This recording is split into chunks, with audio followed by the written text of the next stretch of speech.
Praise the Lord. Hallelujah. പ്രിയ സഹോദരങ്ങളെ, ഇന്ന് ആലക്കോട് ശുശ്രൂഷയാണ്. നിങ്ങളുടെ പ്രാർത്ഥനയിൽ കണ്ണൂരാണ്. കണ്ണൂരിൽ നിന്ന് തളിപ്പറമ്പൊക്കെ കഴിഞ്ഞിട്ടുള്ള ഒരു സ്ഥലമാണ് ആലക്കോട്.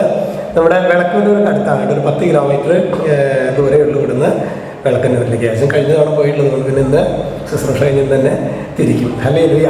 ഇന്നാണ് ഞാനിന്ന് വെള്ളിയാഴ്ചയ്ക്ക് ഫാസ്റ്റിംഗ് എടുത്ത് അച്ഛന് വേണ്ടി പ്രാർത്ഥിക്കുന്ന അറിയാം. പ്രഭാഷക പുസ്തകം 10:12 വചനം. അഹങ്കാരം തുടങ്ങുമ്പോൾ കർത്താവിൽ നിന്ന് അകലുന്നു. അതായത് ഞാൻ എന്ന ഭാവം ഒരു വ്യക്തിയിൽ എന്ന് ആരംഭിച്ചോ അന്ന് അവൻ്റെ ജീവിതം അസ്തമയ സൂര്യൻ്റെ ഘട്ടത്തിലേക്ക് വന്നു തുടങ്ങും. അതാണ് പറയുന്നത്, അഹങ്കാരം തുടങ്ങുമ്പോൾ കർത്താവിൽ നിന്ന് അകലുന്നു. എന്ത് പറയാണ്? ഹൃദയം അവൻ്റെ സ്രഷ്ടാവിനെ പരിത്യജിക്കുന്നു. പിന്നെ എല്ലാം ഞാനാണ് സെൻറ്റർ. ഞാൻ വിചാരിച്ചാൽ, ഞാൻ പറഞ്ഞാൽ, ഞാൻ ഈ ഞാനിനെ വെട്ടി തുര കളഞ്ഞത് തന്നെ പ്രിയ സഹോദരങ്ങൾ, നമ്മൾ വെട്ടി മാറ്റിയത് തന്നെ നമ്മുടെ ജീവിതം പച്ച പിടിക്കും.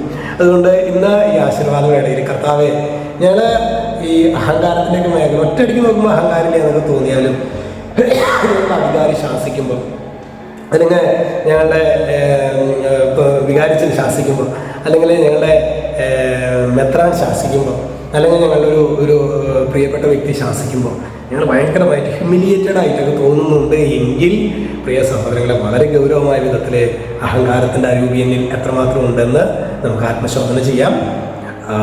അതിനെ വേരോടെ നമ്മൾ പിഴുതു മാറ്റിയില്ലെങ്കിൽ പ്രിയ സഹോദരങ്ങളെ, നമ്മുടെ ജീവിതത്തിലെ എല്ലാ കൃപകളും നഷ്ടപ്പെടുത്താനായിട്ട് അത് കാരണമാകും. ദൈവമേ, ഈ ആശീർവാദം നൽകുമ്പോൾ ഞങ്ങളുടെ ഹൃദയത്തിലെ ആ അഹങ്കാരത്തിൻ്റെ അരൂപി മൂലഭാവങ്ങളിൽ ഒന്നാമത്തേതാണല്ലോ അല്ലേ, ആ അരൂപിയെ ദൂരീകരിക്കാൻ വേണ്ട ദൈവകൃപ നൽകണം. രക്ഷിതാവായ യേശുക്രിസ്തുവിൻ്റെ നാമത്തിൽ ഇപ്പോഴും എപ്പോഴും എന്നേക്കും ആമേൻ.